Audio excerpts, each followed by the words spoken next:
Normalt spiller Ida kun med voksne, og det er til trods for hendes unge alder. Men selvom hun kun er 6 år, så har hun allerede store idoler. Serena, og jeg kan også godt lide og jeg kan også godt lide Karolina Wozniacki, og så kan jeg også lide hende der Maria Sharapova. Og så den sidste, det er Anna Ivanovic. Fordi jeg synes, de er gode, og fordi de også slår meget hårdt, og de slår ikke bare kun sådan hårdt til hinanden, og så er de bare færdige.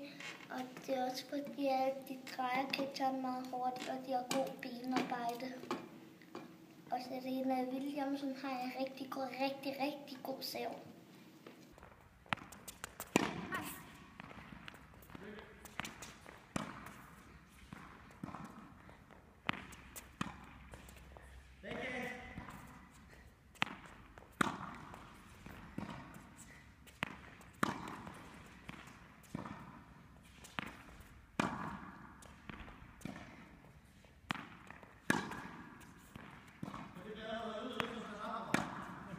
Til sommer drager Ida til USA for at spille tennis, men hvordan er forventningerne? Jeg har aldrig prøvet det. Det er en rigtig spændende oplevelse. Hvor ved siden til?